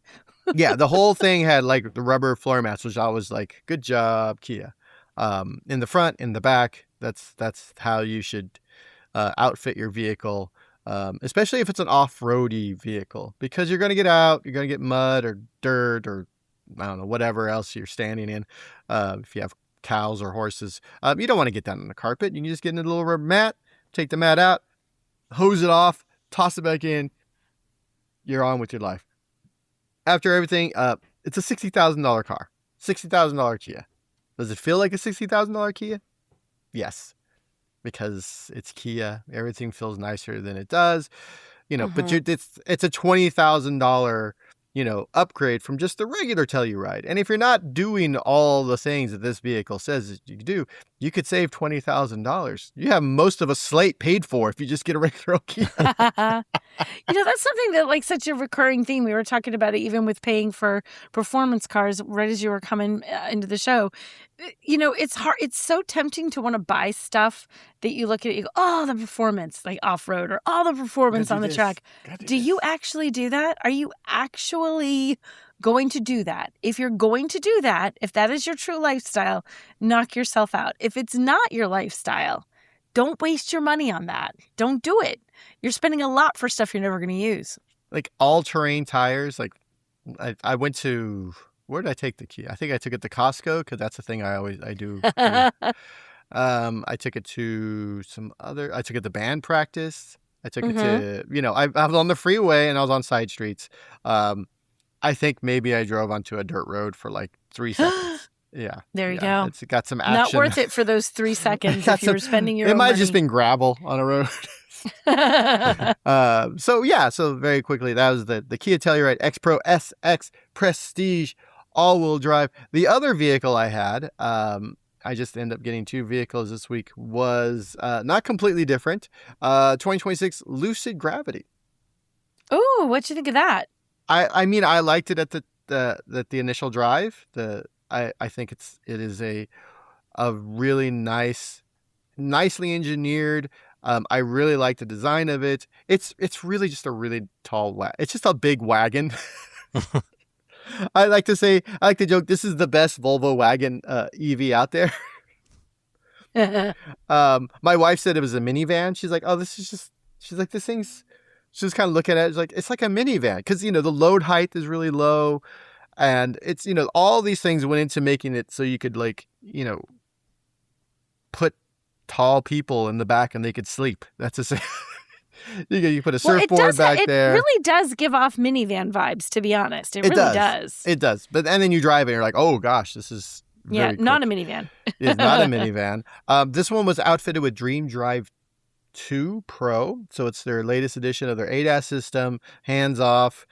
It did really well. Especially in some of the corners around my house, some of the, GM, Blue Cruise, Mercedes. No, I think Mercedes handled it, but there's some pretty tight corners, just because of the nature of driving around the Bay Area, apparently, on the freeway. And this did a really good job, like handling it. Where it did get a little wonky is like it was able to do, we were in a construction zone, so the lines were gone, but it had those little pieces of tape, those things in the road. Oh yeah. So it was able to continue to center the lane, do all the hands free, whatever, for quite a long time, and then it got real weird, like the way the tape was, and you just like a faint line, and when they're doing construction, they're just kind of moving the road around while they're working on stuff. And so at that point, it was like, so what it kept doing was it kept trying to engage, and then it would disengage, and then it would engage, and then disengage, and then it would engage, and then disengage, and then it would, and like, all right, now this is just annoying. Fortunately, you can go into the menu, and you can you can set it from Dream Drive and just set it to adaptive cruise control. Thank God. But I have to go into a menu because a lot of this vehicle is in the menu. Yes, they have buttons. They have the little 4 buttons on the steering wheel on each side, the little like almost joysticks with the 2 action buttons below them. And And, they do have a little, clickers up and down for climate controls, and they have a volume roller. So they have like all the sort of the basics covered, but there's so many like little things you can turn on and off in this vehicle that's in the screen. And so you're like, okay, let me find this thing. And it's not too hard, but it's also in the screen. So I'm doing that instead of like, looking where I'm going. Yeah. That's a problem. That's a problem. There's a problem right there. So, but at the end of the day, it's still, it's all-wheel drive, a dual motor, 560 horsepower. It's got a 700 volt architecture, 19.2 kilowatts. I'm sorry. Yeah. 19.2 kilowatts AC charging. Thumbs up on that. That's some good charging. If you happen to have that. If you've got an 80 amp circuit in your home. Well, you're going to need a 100 amp circuit. Because you got to do 20% more. Yeah. Yeah, you need a 100 amp circuit dedicated to your charger. So it is a quick, solid vehicle. I will say that spending a lot of time in the vehicle, I don't like the seats weren't nearly as comfortable as the Telluride. And again, seats are really? Seats come down to like, personal preference. The Telluride, they just felt comfier. They were squishier. And the Lucids were a bit more firm. Again, that is a individual. It's kind of nice having two cars, but not so much because now I got to drive both these cars. Oh, I've been driving this car too much. Let me go drive the other one. Hold on, let me go drive the car. Oh, I got to do a range run. Oh, and I tried to do a range run in this one, and I got like 10 minutes out, and then there was like car accidents. I'm like, well, that's a waste there you of my go. time. Boom, I know you're done. like, well, I guess I'm going home. And Overall, I think, again, I think we talked about the packaging. Lucid's packaging is like, bar done. They have the frunk, you can sit in it. They set it up so you can sit down. You put there's cup holders.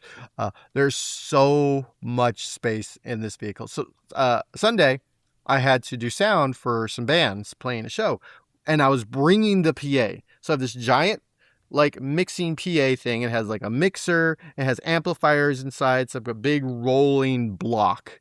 And then I also have two speakers for music. And then I have two monitors, actually two regular size monitors. And then I have this big giant powered monitor. So I have to put all that. And I have a box, when you go to like Costco or Walmart, those big, like the big plastic bins like that full of cables and whatnot. And so plus mic stands and some other, and a hand cart and a chair so I could sit down. Shoved all that in the back of the Gravity. There was just so much more room to put more things. I didn't have to Tetris anything. I didn't have to do anything. I was like, plop, plop, plop. Like every time I do anything else in any other vehicle, I'm like, okay, I have this stuff. Like this goes on here, and then I can set this on here, and then I can like, let me turn these because the monitors have like a 45-degree angle. So you kind of like Tetris them together, like two triangles coming together. And so you're doing all this stuff, and then you got to stick things on top of that stuff. You want to make sure that it's not set up in a way where if you stop it, like bings you in the back of the head. Nope, didn't have to do any of that stuff. I could have put my guitar and my amp back there. I could have put so much room for all so the much space. room. So much room for activities. I will say, so this vehicle, it has a rating of 337 miles. And previously, whenever I would test a Lucid, because they're using the same testing that Tesla uses, is that, the mileage number was always lower than the mileage number. The EPA range is always higher than the actual range. Like one of them, like I had like a 500 mile and it did 450. I'm like, who cares if it's 50 miles off? You're doing 400 and something miles. Yeah. I was like, this one, it beat the miles. So at 337, I got 342. Oh, that's on good. my range run. So is this job. with the big wheels, the 22-inch wheels? Yeah, let me see. It's 20-inch. No, we had the 20-inch wheels. 20 on the front, 21 on the back. Okay. So it wasn't the giant wheels. So, but no, it is a nice, like, road tripping vehicle. I remember when we drove it, it was you had it for a while. I drove this car more than the Kia just because I have to do a couple articles on this vehicle. But yeah, the Dream Drive Pro, it's up there with other offerings. It does have the same thing that like GM has, where you have to kind of like, you can feel the torque, like kind of wrestle it away from that. Mhm. Whereas some other, I know, I can't talk about that. Never mind. I was going to say a thing. Almost got busted. I think we talked about how like why like Blue Cruise scored above GM, and I believe in Consumer Reports, was it? We did it. Yeah, but it was Consumer the sort of Reports. takeover where it's a little bit more seamless. There's not as much torque to take over, which I actually enjoy. I like the idea of having less torque. I shouldn't have to fight with the car, because what happens when you fight is now you're you inadvertently like swerving in the road like very quickly. That's not great. End up overreacting to it. Exactly. Yeah. And so, yeah, it's a comfortable car, but not as comfortable as that Telluride. And this car starts at, so the base for this one is $80,000. I got the Dream Drive, which was, $6,700. A Surreal Sound Pro, which was $3,000. Comfort and convenience package. They had a bunch of stuff. Heated wheel, acoustic thermal insulate, rear privacy glass, whatever, $2,500. A dynamic handling package. It handled really well on the back roads, like really, really well. But that's, Lucid, the chassis, the engineering, the packaging, that's their holy trinity. It's the software where things get a little weird. So I didn't have any weird software issues or glitches, but there is a thing where if you're projecting CarPlay onto the screen,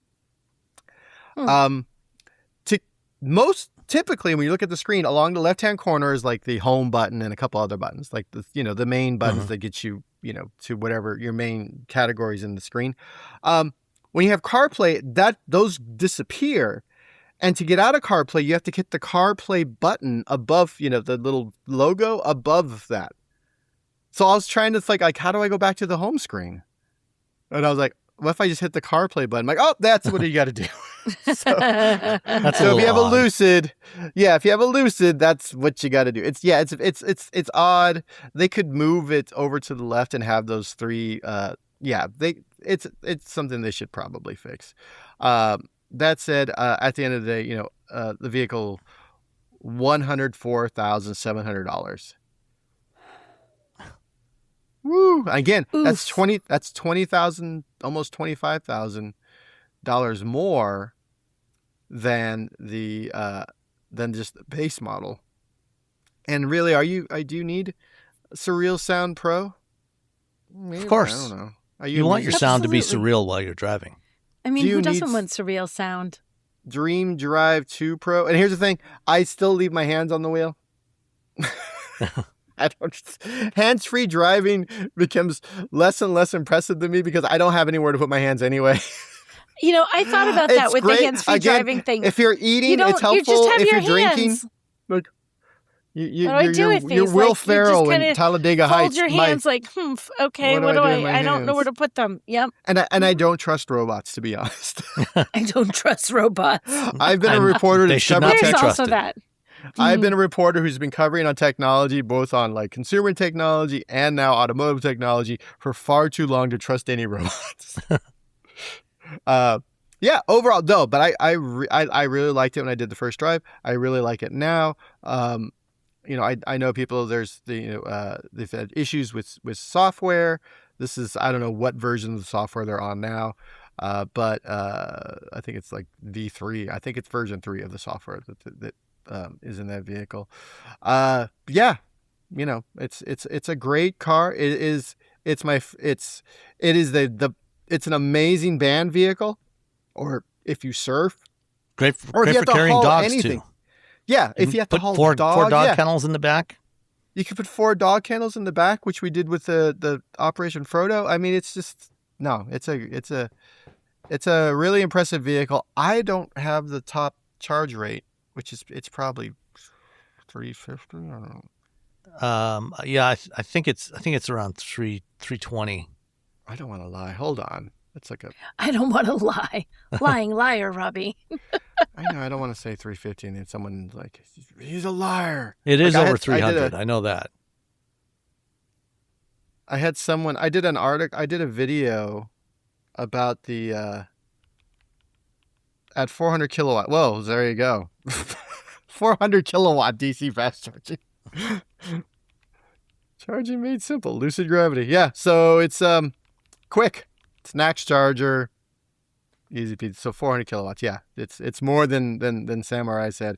So we weren't gonna hurt anybody's feelings. About that video, I did a video about the ID4, like the launch one, the first, and I said the specs. I did the video, and the video was a talk because at the time Volkswagen was saying it's like, oh, this is the new Beetle, because the Beetle was such a huge deal for them. And I said it then, I think it now. It wasn't a new Beetle for them. I think there was, but I brought a Beetle out. We had a Super Beetle, and we were driving it around, talking about the differences between them and what one meant, what the other meant. And the video goes up, and it just went on my regular YouTube site. And somebody jumped on there, and was like, he didn't even get the specs right. Those aren't the specs of my car. And I'm like, oh, sir, I didn't even bother replying because I was like, I don't know what to tell you. That's specs. I mean. Have you ever looked at different trims? I don't know. Yeah. Anyway, so I don't like to lie. But also, if you come at me and say, you got the specs wrong, and then I double check and I'm like, don't come at him. Don't come at me. Don't come at me for silliness. All right. Anything else on the Gravity? If you're rich, it's the best minivan. If you're rich. Buy it if you're rich. Otherwise, bye-bye. If you're rich, I mean, $80,000. If you got $80,000 and you're like, you know what? I need a really rad minivan. That's not a minivan that I can put so much stuff in and has a low load height, and it'll go for almost 350 miles. And when it does charge, if you're lucky enough to find one, it'll do 400 kilowatts. There you go. Lucid Gravity. There we go. Lucid Gravity. Done. All right. In a nutshell. In a nutshell. So you mentioned CarPlay. So we've talked before about CarPlay Ultra and how basically nobody but Aston Martin's using it. Did I tell you that I ended up liking it? I was like, this is dumb. And then I was watching. I'm like, oh, what, CarPlay Ultra? Yes. But it was in an Aston Martin. So like Aston Martin's job isn't making like a good software. Aston Martin's job is to make an Aston Martin. So I'm like, all right, it makes sense. But I ended up like, because before I was like, this is nonsense. And then I was driving around. I'm like, oh, this is kind of nice, actually.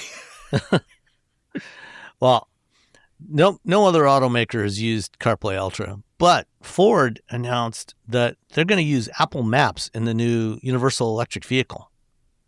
Ah. So, Apple's got, they've got their map kit for automotive SDK. And as part, Ford, like a couple of years ago, Ford started introducing a Google Android-based infotainment system in a bunch of vehicles. They've got it in the Explorer and the Expedition and a couple of Lincolns now.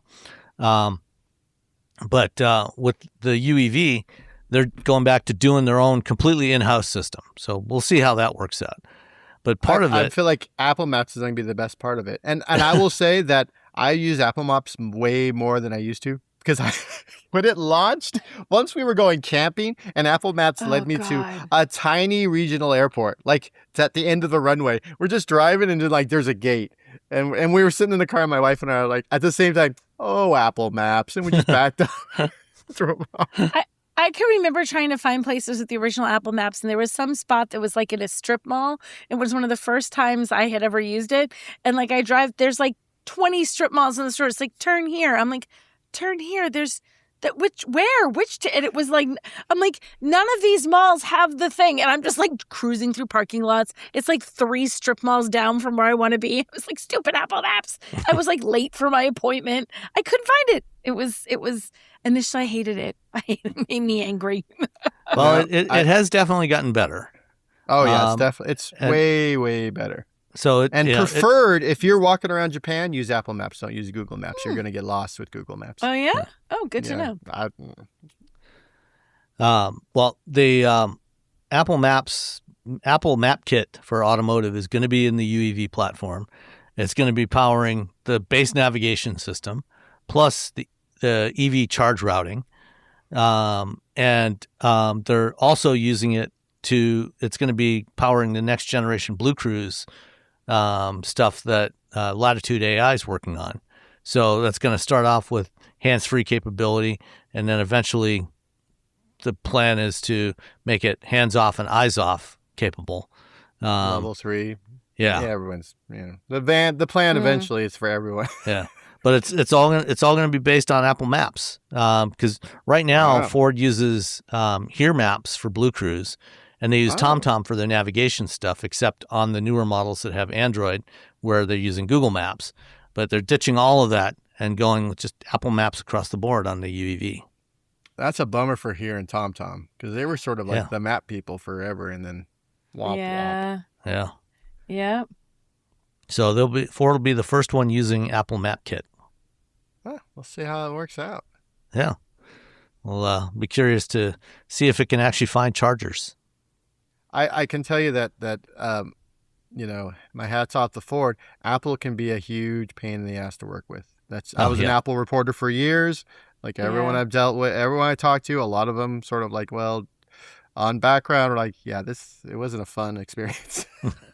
Well, and I think that's a big part of why almost nobody is using CarPlay Ultra, because Apple has just been a pain to work with to try and implement. Apple's Apple. Yeah. Yeah. They're like, we're Apple. What are you going to do? Huh? Yeah. Huh? So Ford also announced another thing. They're partnering with a company called GenerLink. And GenerLink makes these adapter collars that go behind your meter, your electric meter. So basically, you take off the meter, and actually you don't do this. You get an electrician to do this. To unplug the meter, this thing goes on the box, and then the meter goes back on top of that. And so it's an adapter that goes in between your house and the meter, and it has a transfer switch in it and an outlet. So they've actually, GenerLink has actually been selling these for a few years. And I was looking at, when this announcement came out, I was looking at DTE Energy, my local utility. They actually offer these already. So it's a 240 volt outlet.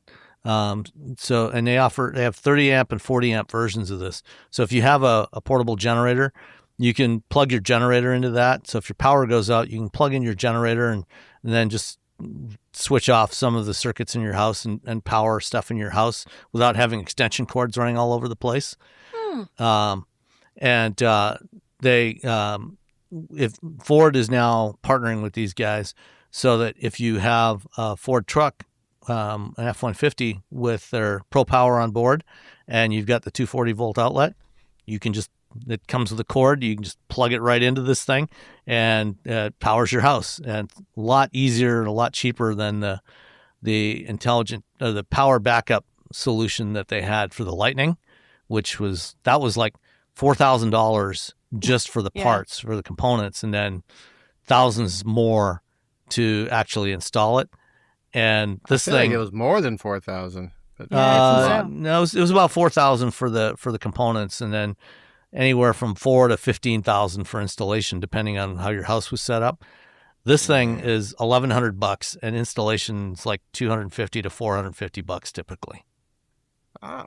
And then, like anything, you can set up to anything. It can be your Ford, it can be a generator, it can be it could be a Hyundai with the little vehicle load thing if you're really except that crazy. one's only 120 volt, and this is set up for 240 volt. Okay. You can get oh, never mind. This is a completely different topic. It has nothing to do with cars. I won't bring it up unless it's about chicken. They also have a version, if you don't have a compatible meter, they have a version that can be mounted on the wall next to the meter box and then tied in. And that's a few $100 more, but it's an interesting solution. I'm thinking about actually getting one of these. I mean, it looks pretty cool. It's pretty cool. I mean, it's just sort of like, hey, you have this extra thing. It's peace of mind. Yeah. Things go crazy. You're like, this is the easiest way for me just to plug things in. without having to plug, like you said, a spider web of. I mean, when we've had power outages, that's what I've ended up with, because I've had a portable gas generator, for years. So whenever we have a power outage, I have extension cords running all over the house. It's insane, really unsafe. But sometimes really unsafe, but I do it sometimes anyway. When it's 0 degrees outside, you need to have something going. Yeah. Let's see what else. Let's see, talk about that. So Stellantis and Mobileye made an announcement the other day. Like when Stellantis had their investor day back in May, they announced a deal with Wave for their next generation hands-free and also eventually level 3 systems that are going to be coming. That's going to be coming after 2028. But they're going to be they already have Mobileye based systems in some of their vehicles now. And so they're upgrading that to Mobileye's cloud enhanced ADAS. So what that's doing is it's adding Mobileye's map system in there, their road experience management map system. And it should make their hands-free systems that they have in like the Ram 1500s and the Jeep Grand Cherokees and the Wagoneers perform much, much better. And that's cool. That's coming in 2027. I mean, that's good. Anything that makes the systems a little bit smoother, a little bit less intrusive to your driving experience is a good thing. Yeah, well, I mean, the key to the Mobileye map system is it's crowdsourced, so they collect data from millions of cars that are already on the road. And so they get millions of miles of updated map data every day. And so they're looking for differences from their existing map. Anything that's changed, for road configuration has changed. So they're getting data about, stationary objects around the road for localization, but also getting data about where people actually drive on the road and aggregating that.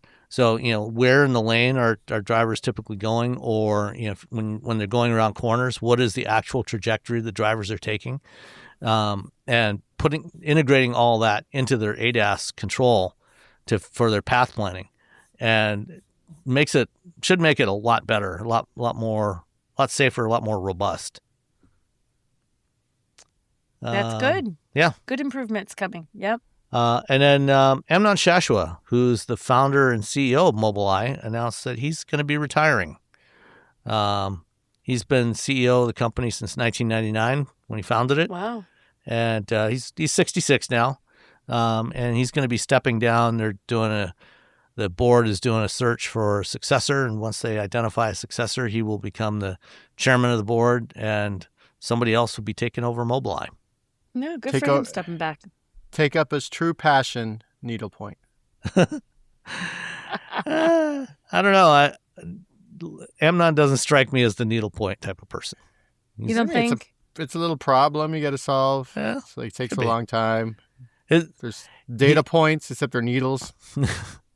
Every year at CES, he does a presentation where he talks about the latest in their technology. It's actually really, if you're interested in driver assist systems and automated driving systems, it's always very educational, very interesting to listen to him talk. Cool. And then Honda has got some news. They released a teaser image for the new Ridgeline, the next generation Ridgeline. And there it is there, all right. If you're watching. It's It's coming in 2028. It's still truck-shaped, but like the front end of it. Still truck-shaped. Yeah, the front end of it looks a lot more like the Passport now. Oh, yeah. I will tell you that my wife got into the Ridgeline, and she's like, "Oh, is this an EV?" I'm all, "No." She's like, It is very, it does look like the Passport. I mean, that makes sense. They're going to make things sort of all fall in line with the design aesthetic of the moment for their company. Little more rugged looking. It is going to be a hybrid, so it's going to use their new dual clutch hybrid system, which I had a chance to drive that last fall in Japan when I was in Japan. But Yeah, that should be coming in 2028. And then finally, I think this is the last one. Yeah. Honda is at least temporarily discontinuing manual transmissions from the Civic Si and the Integra A-Spec. Dun, dun, dun. They're still trying to get clarification on what the 2027 emissions regulations are in the U.S. Because somebody's been making changes there, and they're not quite sure exactly what the rules are, and so they're not sure if the manual transmission Integra and Civic Si actually will pass. So they're just going to stop building manual transmission versions of those two cars now, which is a shame. I had the Integra A-Spec with the 6-speed manual a couple of months ago. Really liked that. It was pretty sweet. Yeah. Very cool. Yeah. At the bottom, and there's a. I don't typically read the comments, but this person is Gordon S is great. Now watch every dealer add an even larger markup to these cars. Yep. You bet. Extra $5,000. It's gonna happen. Maybe 10. All right. We got a couple of listener emails. First up, from Tom, one of our Patreon supporters. He wanted to get a little more information on Nicole's car hunt. So we learned last week that you ordered the BMW M340i.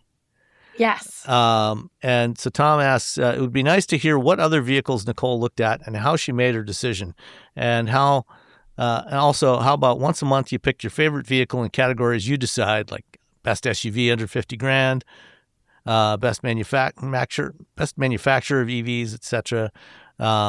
We'll consider that for the future. But what else did you shop for when you I started off BMW? looking for an SUV because I just was thinking like two-row SUV. That was just where my brain was, which when I really thought about it, I don't need an SUV. I don't need that much cargo room. I don't have that many people. It's, normally just if we're going out with another couple and that's about it. So then I sort of flipped to sedan. But I started actually looking at a Porsche Macan. But my problem with that was that I want the gas one, not the electric, which you can still get. But the interior of the gas, like all the infotainment and everything of that is kind of dated. Like they've updated the electric version, so it's very modern. They hadn't with the gas version because they weren't going forward with it. So it just I couldn't reconcile the two pieces together. So that was off my list. I looked at an X3. Just again, I was on this like SUV kick, and then I was just like, okay, it's fine. And then I thought, wait a minute, why don't I do a sedan? And when it came to sedans, I actually looked at a Panamera because I love that thing. So that was on my list. And then I looked at the M3 and the M340i, and that was how my process. I wanted it to be something that was more of a performance luxury kind of vehicle. I didn't look at Mercedes at all because Mercedes just doesn't speak to me. I mean, there's no real reason. I just didn't. And I find Audis kind of like, meh. They're just not exciting. They're fine. They're just fine. And I didn't want a fine car. I wanted something that made me feel good driving it. And that's how I landed where I landed. That's it. That's the full story. I had a friend. It's Mike Amuzio. He worked at KBB for like 18 years. Anyway, he was an automotive journalist before I was. We've known each other forever. We were in a punk band when he was in his teens and I was in my early 20s. So he bought a Del Sol, and I'm like, well, what if more than you and the other person want to go? He's like, I don't know. They can drive their own car. And I ended up buying that Del Sol from him later on. Oh, that's the one you had? Did you? Yeah, so I bought Micah's Del Sol. But like that, he's like, well, I don't know, they could just figure it out. And I was like, you're right. I can just buy whatever I want. It's not my job to be everyone's taxi driver. There you go. Nice. Like I have the BRZ, and if like, hey, the 6 people are gonna go, I'm like, well, yeah, but I only got the BRZ today, so I guess I don't know. Somebody else will have to drive too. Yeah. We'll figure it out. So that's it. That's how I picked it. Cool. All right. And then we also got one from Ed. And it says, great show and insight as always. I believe you mentioned that Hyundai and Kias will be going back to more physical controls. I looked at Hyundai's new infotainment system on the new Kona, and it's a Tesla-style system. So I did some digging around because I hadn't seen any announcement from Hyundai of a new Kona yet. And there was a video that popped up about a month ago, maybe 6 weeks ago, that I found on YouTube. And there have been some spy photos of a next generation Kona that were taken in Europe recently. And so, the design of that one looks quite a bit different from the current generation, but there's no interior shots of this. So the guy, whoever it was that created this video, did a bunch of renders, based on these, presumably based on these spy shots. And so these are all AI renders. And I'll include a link to this in the show notes. And there's a render of an interior that has this big, massive screen across the middle of the dashboard. That there's no evidence that Hyundai is actually planning on anything even remotely like this for the Why new would you even Kona. write this article? That's my whole thing based on this video. This is just I don't know. all right, whatever, man. Do whatever you got. AI to do. slop. Stuff. Yep. AI slop. They're like, it's not a real thing, but I made some stuff up, and then you present it as real. Well, somebody else reality. made As it facts. up and presented it, and then this person wrote an article about the slop that somebody else created. Yep. All right, I'm just gonna So- close this tab. I feel worse off. I'm just having going to clicked on it. close this down. I can't look at it anymore. I feel like I feel and dirty. then- I'm gonna wash my finger. Yeah. Ed My clicking goes finger. on. Says, one question on Kia's weird climate control screen that seems to be blocked by the steering wheel and stocks. Is that actually usable when driving?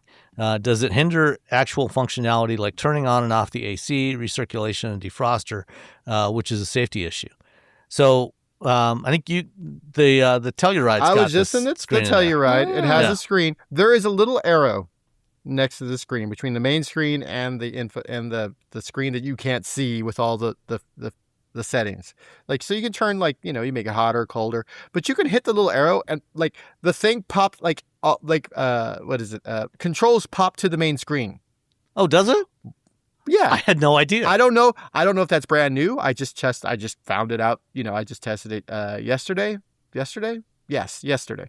And it like pops stuff over to the right screen. So I mean, most of the time I just turn it on. I make it hot, I make it cold. I'm mostly doing that, and I'm moving. Oh yeah, I vents. see the arrow. I'm looking at a Yeah. picture of the interior right now. Okay. Yeah, you hit that little arrow and like it pops stuff over to the right. So it's not completely. Yes, you can use it. But you kind of But have also, to it's tilt you have your to, head like, around. Move your head around. Yeah. It's just a weird thing that they did. It makes absolutely no sense. It needs to go away as quickly as possible. The flip side is the lights and some other controls are on the left hand side of the screen on the gravity, and they are on the screen. There's no like buttons, but I can see them because they have that weird like steering wheel that is not. It's not a yoke. It's got a top to it, so you can still like kind of shuffle steer with it, which. I kept thinking about like whether or not I should talk about shuffle steering with those types of steering wheels, because like, dude, does the average person shuffle steer? Is that just a thing that we learn how to do when we're driving on ice? Does the average person just go while we're all anyway? So it does like move things over. I'm like, oh, okay, cool. And then I went back to driving. So Yeah. So the Telluride and others, they other Kias, they do have manual like physical controls for temperature and fan speed and mode that are just below the center vents, and the vents, of course, are manual. So yay. So it's not a that little bit of screen there. I guess you can make it easier to use, and then you do have physical controls for some of the other primary stuff. It's still bad. It's still a bad idea. It's whatever. Yeah.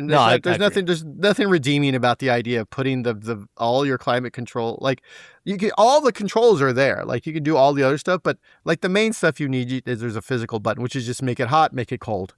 Yeah. Mm.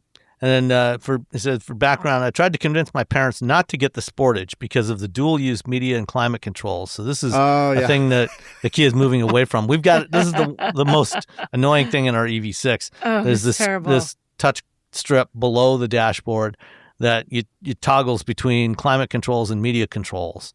And we actually just leave it on climate control all the time and just use the volume control on the steering wheel. Yeah, that's what I end up doing whenever I had that. When I had the last Kia I had where I had that, I was just like, I'm done. I'm not going to even turn it over to media controls. It's a pain. And I just started using the steering wheel, and then and then if you're using CarPlay or whatever, you can go forward, go back on your music. All right. Well, before you tried, we go, Ed. You tried. We salute you. Yes, because and I know they're going to, they've talked about they're going to change it because everyone complained, which is good, but also we'll see how your parents. I mean, they might do the same thing, just leave it on climate control. Never change it. Well, before we go, we do have some sad news to share with you, Nicole. Yes. So this is my last episode that I will be on. And the reason is not that I have finally gotten tired of Sam and Robbie. I'm not. Although tired we of would them at all. understand if that was the case. She's been tired of us for at least 8 months. So right, at least. That's... I've actually retiring altogether. I'm stepping out of automotive. I've resigned from the juries I was on, and my official date in my head is August 1st. So that means no more podcasts for me. No more Sam and Robbie and me. So I will miss everybody. I thoroughly enjoyed doing this. It's so much fun. Sam and Robbie, you've been great. All the listeners and the people that I've come into contact with over the years have been fabulous. And I shall miss you all. But I am going to go and own my own time and do my own thing. Needlepoint, wasn't that what you were saying? With a guy from Mobileye. You can hang out with the guy from we have a club. We have a club. We're going to Needlepoint together. Me and Amnon, we got a thing going on with Needlepoint. Yeah. So this is my last official podcast, and so it's a goodbye, and thanks for all the fish, and you guys will be missed. Well, when you do get your BMW, if you feel like popping in to just share some thoughts about it, you're always welcome to join us. Maybe I will pop in and chat with you guys. I can stand in for somebody one day. I can do a cameo from inside my car. Hey. Well, we will genuinely miss you, Nicole. And miss you guys as well. Miss you. We will have news for you about who will be stepping into Nicole's seat soon. Mm-hmm. Yes. So I don't even know who it is. Everybody. I feel sad. Bye. Bye, guys. Bye. All right, if you've been putting off car shopping because it sounds like a whole thing, buying your car online on AutoTrader makes it way easier. Like almost easier than ordering your coffee easier. Really. You can shop tons of cars online, compare prices, check financing and trade-in options, all from wherever you are. And if you want to start online and still go to the dealership for a test drive, you can do that too. Really. What I like is the flexibility. Start online, finish at the dealer, or the other way around. Your info stays with you, so you're not starting from scratch. Plus, you're working with local dealer listings, so there are real people behind the scenes. And when you're ready, you can pick it up or have it delivered. So whether you know exactly what you want or you're still scrolling trying to figure it out, AutoTrader's got options that fit how you want to buy. Buy your car online on AutoTrader. Really. Most people don't realize how much their personal information is being bought and sold every day. Data brokers are making billions, pulling details about you from public records and the internet, and then packaging and selling it, usually without your consent. That's how your information lands in the hands of scammers, spammers, even stalkers. It's why you get endless robocalls and why ads seem to follow you everywhere. That's where Aura comes in. Aura actively removes your data from broker sites and keeps it off. They also instantly alert you if your information shows up in a breach or on the dark web. But Aura goes beyond data protection. With one app, you get a VPN, antivirus, password manager, spam call protection, dark web monitoring, and even up to $5 million in identity theft insurance. All backed by 24/7 US-based fraud support. Other companies might sell just credit monitoring or just a VPN. Aura gives you all of it, together, at the same price competitors charge for just one service. Start your free trial today at aura.com/remove. Protect yourself now at aura.com/remove.